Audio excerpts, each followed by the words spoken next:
so it's product timing. And so one thing I've learned is the hard way probably is sometimes being the first isn't the best, but knowing the timing. It's like selling a business. When is the right time is everything. It's like riding a wave.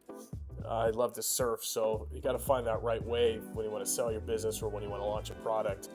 And sometimes that wave can come crashing into you and it doesn't go as planned, but you just get up and ride the next wave. But I think for me, it's you get a little arrogant at times, thinking, "Oh, this is the most amazing platform, amazing product, and everyone will want this." And it turns out maybe that's not the case. You know? Hi, everyone. Welcome back to the Social Hotelier podcast with me, Sam-Erik. This week, we have a very interesting guest. We have the CEO and founder at Centered Travel Wellness, Brian Chappon.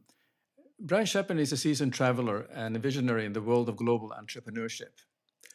From his humble beginnings in disaster relief work to his strategic leadership in capital markets, Brian has traversed diverse landscapes, both literal and figurative. Despite facing personal challenges, his resilience shines through, culminating in the creation of a groundbreaking digital lifestyle platform catering to the wellness needs of frequent travelers.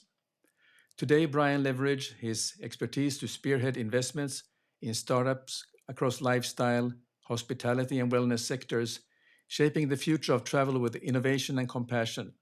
So let's find out more about his journey as he paves the way of a healthier, more connected world. Welcome, Brian, and thanks for joining us today. Hey, Sam, pleasure to be here. So, first of all, I think it would be interesting to understand about your background. You have had a chance to travel around the world.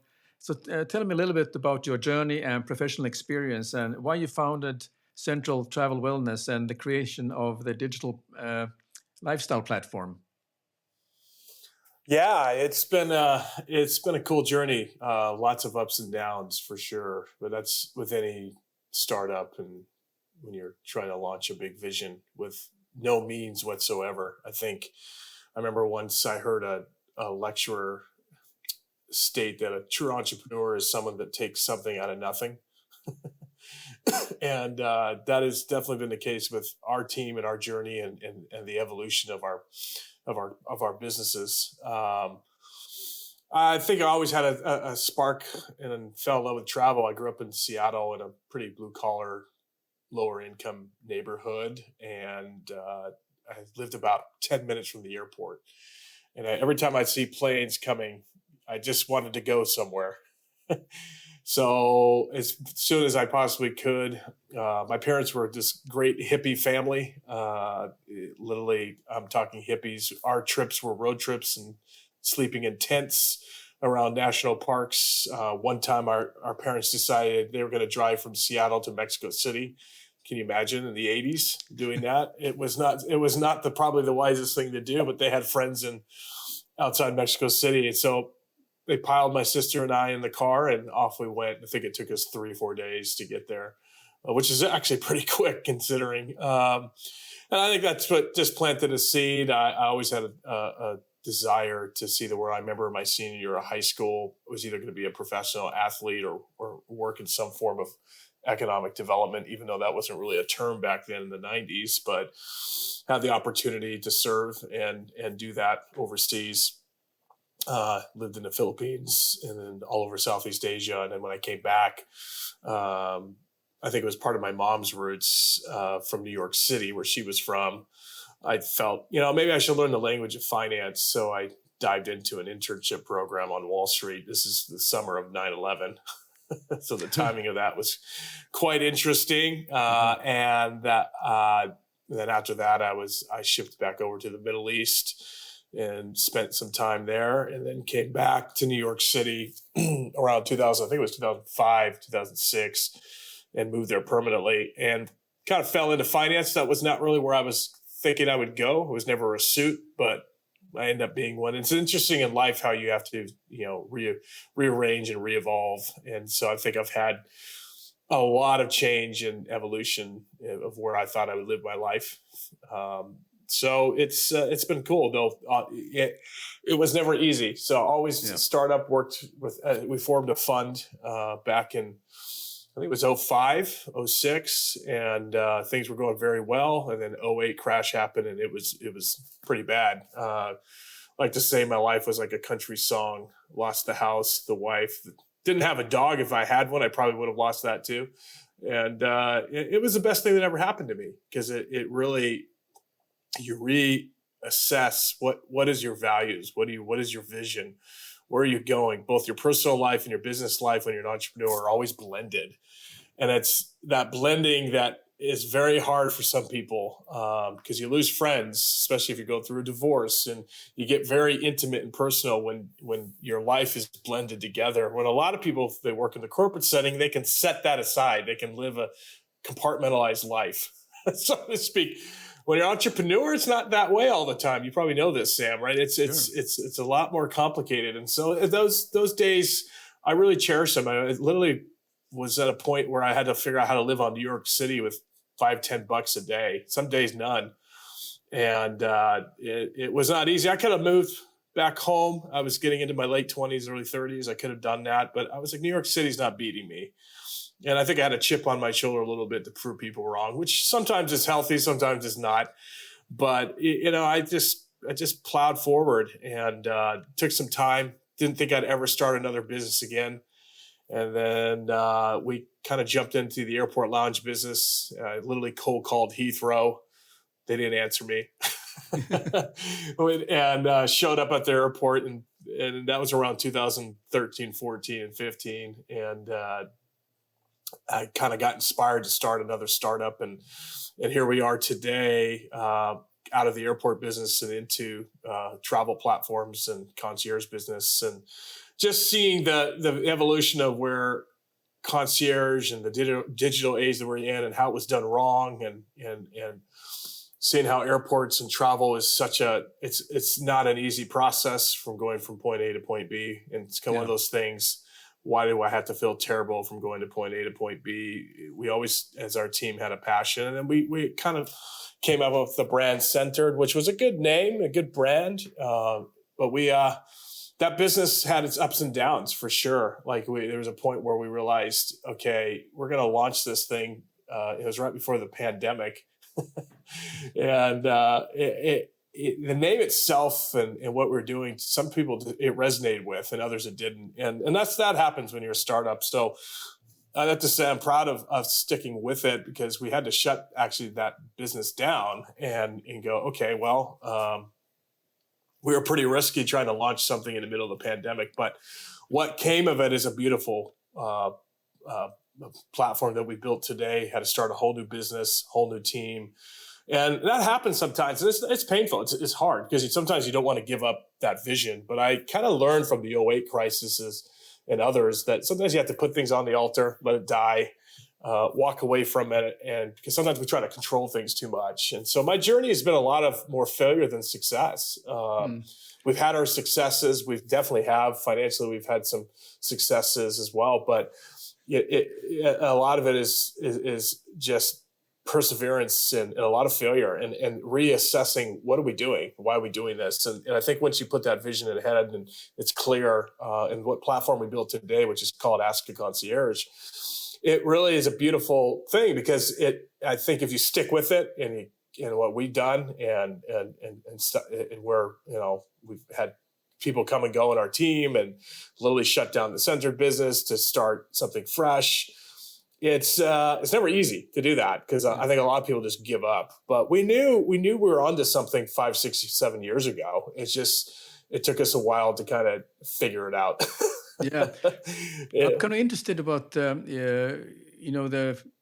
it's still I'm thinking about your trip to Mexico City, and with your parents. Is there something in your DNA that you have no fear of going to a place that you've never been before? Is that something that you have, in one way, learned from your parents, of trying something new and kind of try the path unknown and trying to find out what's going on the other side of the hill? Is that the kind of attitude that you have had throughout your life, even when there's failures, but you always find a way to pivot and find a way to how to find where you're going to go? You end up at the right place. Yeah, absolutely. I think I get that from my mom. She was somebody that was, I'm not going to stay in New York. I'm going to travel the world. And as a woman back in the, late 50s, early 60s, that was not something you do. She was the first woman in the Syracuse University forestry program, which was a male-driven program. And then she joined the Peace Corps and moved to South America in the middle of the 60s. So I think it's definitely within my DNA that I inherited this adventure spirit of exploring. My father was a climber, born in Alaska, and then moved down to Seattle. And so grew up with that Northwest spirit of, exploration. Who knows, maybe it's Lewis and Clark's fault, coming out West, but, it was definitely a West Coast. I'm a big climber, got back into climbing later in life, probably through a lot of self-help.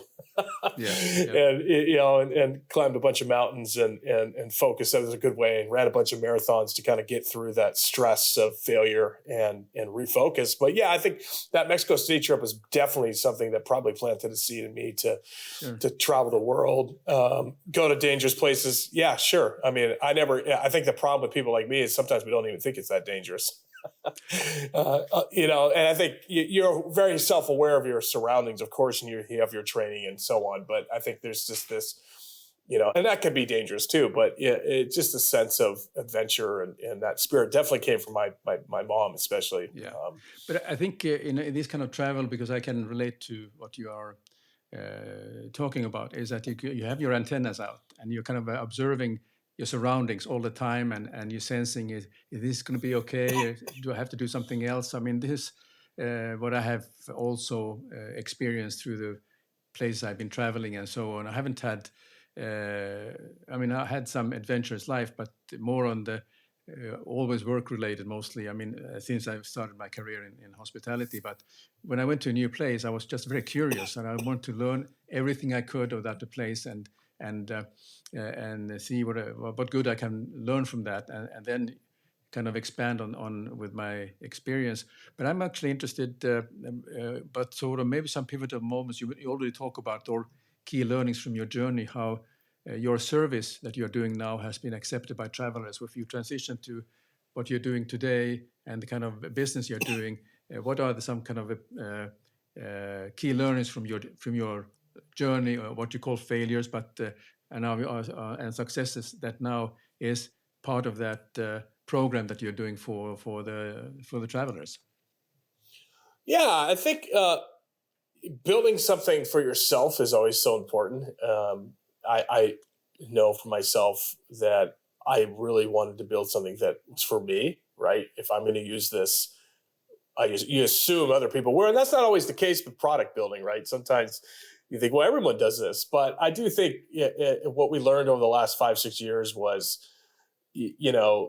there's a product fit at times, especially with adding wellness at the center of your travel. But sometimes you can be too soon, too early. And I think in a lot of cases in my career, good or bad, I think I've always been more of a trailblazer, thinking ahead. So it's product timing. And so one thing I've learned is the hard way probably is sometimes being the first isn't the best, but knowing the timing. It's like selling a business. When is the right time is everything. It's like riding a wave. I love to surf, so you got to find that right wave when you want to sell your business or when you want to launch a product. And sometimes that wave can come crashing into you and it doesn't go as planned. But you just get up and ride the next wave. But I think for me, it's you get a little arrogant at times, thinking, "Oh, this is the most amazing platform, amazing product, and everyone will want this." And then it turns out maybe that's not the case. I think though, at the end of the day, travel's changed. We are about travel, but more about your everyday lifestyle and everyday life, offering experiences and giving you front of the line access to things that, now your rewards platforms aren't really doing. I think there's a lot of the same old within rewards business and entitlement business. And what we wanted to do is disrupt that industry, because we've seen it now for 15 plus years, both as card holders as well as building when we built Centered. I think Centered was a phenomenal concept, but maybe a little too early. Who knows? I mean, you can look back on it, but out of that came a pretty beautiful product called Ask Concierge, which was really the timing of this product is perfect, and big partners are looking for something new. And a lot of it had to do, we learned a lot about the financials and the commercials of B2B partnerships and what are they looking for. Everyone talks about health and well-being, but what does that really mean? And how do you create that within a rewards program? So Ask Concierge comes from a lot of failure, a lot of pain, a lot of fun at the same time. And I think it's really a building block of what we've learned, what not to do in regards to listening to customers. But also we have two customers. We have our subscriber partners, which are the big B2B platforms out there in the world. I'm not going to say names, but some large partners, aggregators, and then we have their actual members, their clients, or in our world, we like to call them guests. And you have to listen to both. And sometimes they're not aligned between a big B2B partnership and their members, right, Sam? So they think they know what the guest wants, but are they really listening? And I think what we've learned through our failure is to listen to the guest. It's the purity of Horst Schultz's teachings, right? I got the chance to work with Horst and meet him many times and listen to building something with excellence is listening. Yes. Right. And so for us, we were just, okay, I think we were listening to our own, when we were doing Centered, I think we were listening to our own passions, but we weren't really listening, is this relevant for the masses? Yeah. Maybe it was, maybe it wasn't.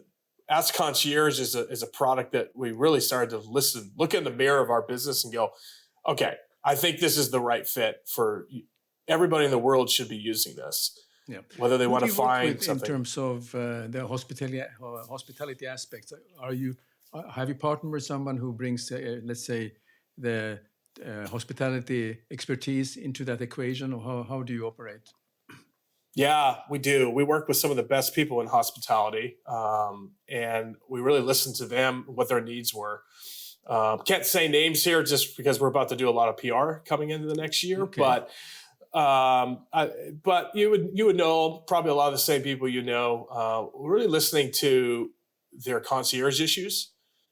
Can we do something that's more digital that provides a better value and customer experience for the guests at a hotel? I think biggest thing that we see in travel, and it's kind of an unspoken but should be spoken issue, is when you check into a hotel, the front desk or the driver or whoever, they tend to have a conflict of interest of where they tell you where to go, whether it's where you eat, what car service to use. All these things happen because they have a brother or brother-in-law that they're getting a kickback from, right? Yeah. This is something that happens all the time.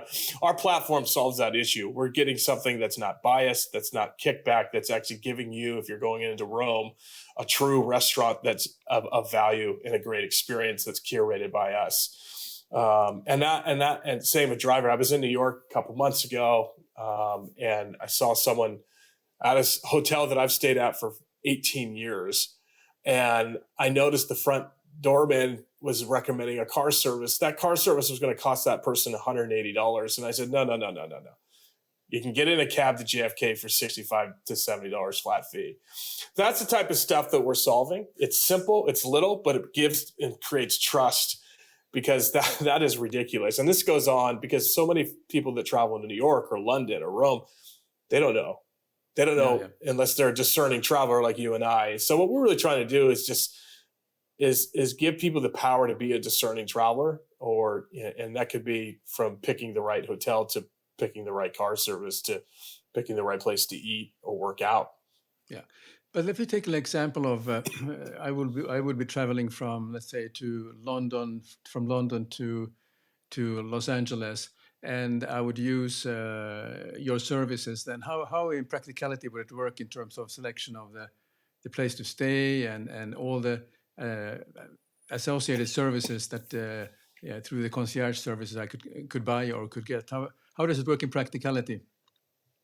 Yeah, it's a good question. I mean, what we do is B2B, so this is going to be provided through either your credit card, rewards platform, an aggregator. We're not a consumer platform, right? Although we're about to announce something that you will be able to download an app with via partnership that we have, so almost anybody can download the app and use it. But at the end of the day, that the user experience is simply created because in a really unique way that we've, like I said just a second ago, we've curated our top picks for places to eat, places to stay, places to work out, and connecting you to feel like a local, eat like a local, sleep like a local, all these things. And so it's about quality versus quantity. So yes, there's tons of platforms out there that you can use or travel agents that you can use, but it really comes down to what your interests are. So, our travelers and people are typically looking for more of a wellness focused hotel. They're looking for a healthy place to eat. They're looking for a yoga in the park, a surf lesson, paddleboard, that type of experience. Definitely spoken on activities. You can book that all in one place. It's not that we're doing anything different than anybody else. It's just that you can do it all in one place. Yeah. And so getting onto our platform, whether it's through your credit card or through some of the other partnerships that we have, it gives our guests the ability to, it's overwhelming. LA is a great example. It's very overwhelming. And it really depends on why you're going to LA. If you're going there for a business trip, you probably know what area you need to be in.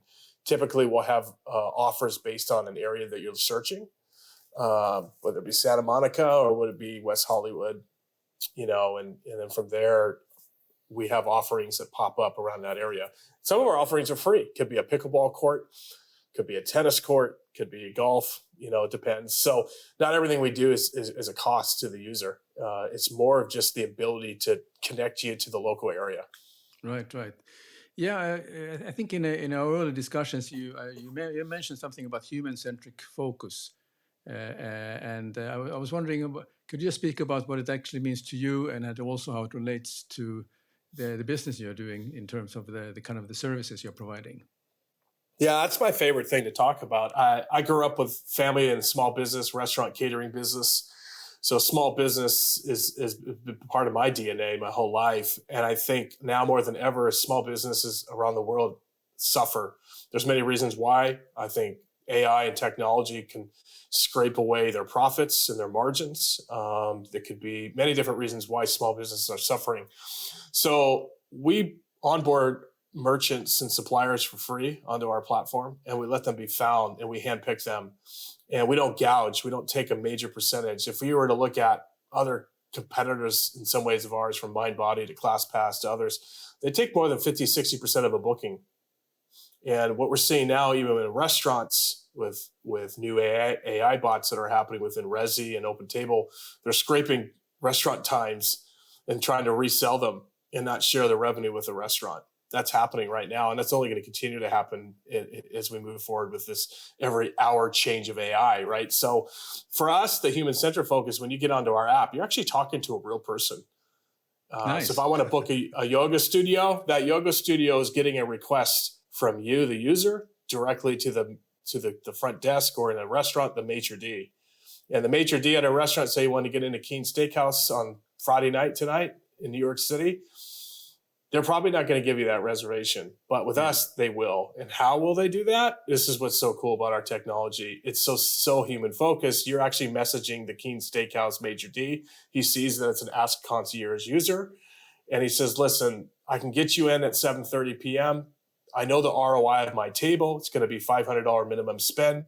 You pre-book the $500, off you go. So the revenue goes to the restaurant, and that gives you front of the line service. Would you have spent $500 for 4 at Keen Steakhouse? Yes, absolutely would. You would spend $500 for 4 at Keen Steakhouse, most likely. So it's bringing we are not a Groupon. We're not looking for discounts from our merchants. We're looking for front of the line experience.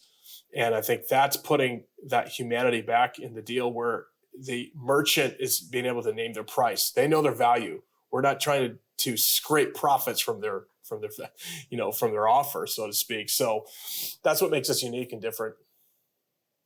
Yeah, very good.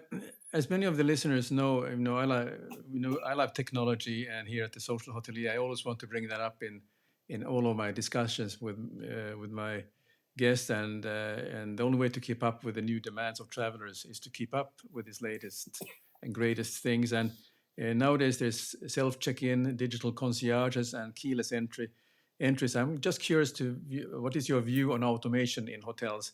You mentioned already that you're talking to a person, not to a bot, but what do you see is the way of the future? Is it still less human contact, where people are too lazy and the companies are too lazy to do it? Or do you still feel that actually we're going to reach that steakhouse Metro D directly and have a human contact? It's a great question. I think it depends on your viewpoint and your values, honestly, because I think every demographic and audience from baby boomers on to this younger generation, there's one thing you can't replace, and that's the ability of creating trust through human contact. One thing the pandemic showed us is that human contact is so important. Why is the event businesses blowing up right now? Everywhere you go in every city I've traveled to, and I travel a lot, is events after events after events, because they're trying to reconnect with their teams. They're trying to reconnect with their clients. They're trying to reconnect with their friends, and they're doing it all at once. So I think when it comes to technology and concierge and access, I don't have a problem with, a digital room key. That's pretty cool. I mean, we're actually talking the other day about adding that within the app when you do check into the hotel. And that's a partnership with hotel chains to do that. So our people could just book the hotel and get their room key right there. That's cool. I think when it comes down to curating experiences, human focused offerings will never really, it really doesn't matter unless it's something that is important to you. Meaning, like, you might not know the best yoga studio. So if you go on a Google search, or if an AI bot tells you that's where you should go, it doesn't mean it's the right place to go. And that's where we have to do the work on our side to onboard brands and make sure it's at the level of excellence that it should be. And I was using some AI matchmaking the other day of telling me where to go and eat in New York City. And it named all the very cool places, from breakfast spots to pizza shops and all that stuff.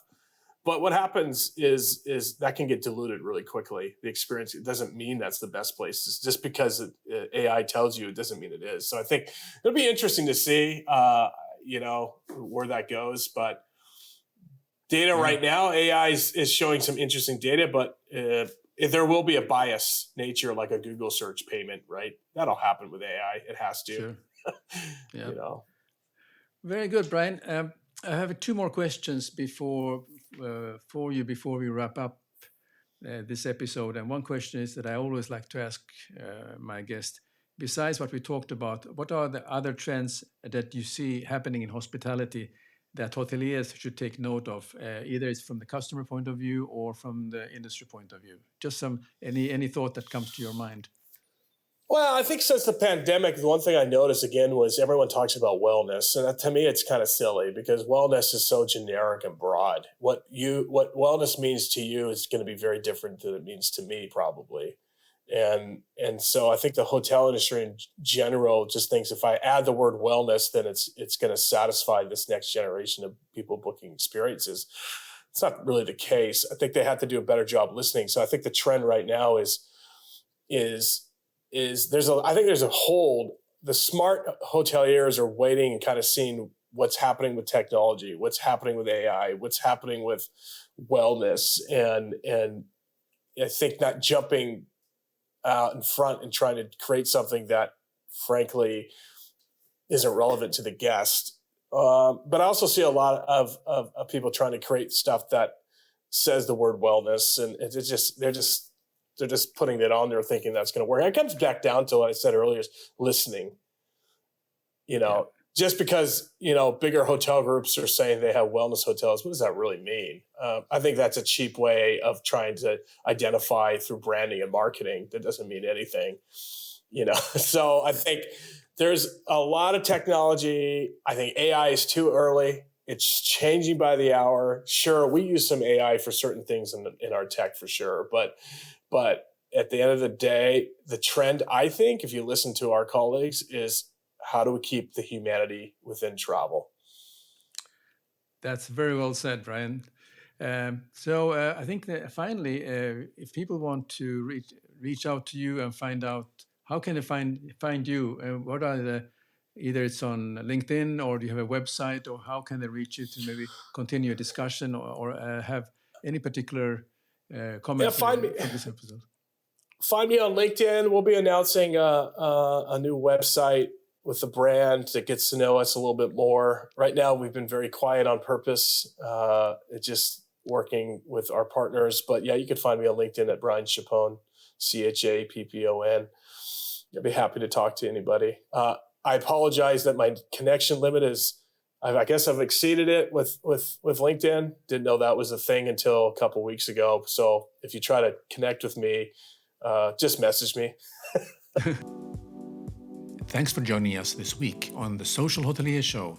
Make sure to visit our website, The Social Hotelier Show, blueberry.net, where you can subscribe to the show in Apple Podcast, Spotify, Google Play, or via RSS, so you never miss a show. While you're at it, if you found value in this show, we appreciate a rating in Apple Podcast. Or if you simply tell a friend about the show, that will help us out too. Be sure to tune in for our next episode.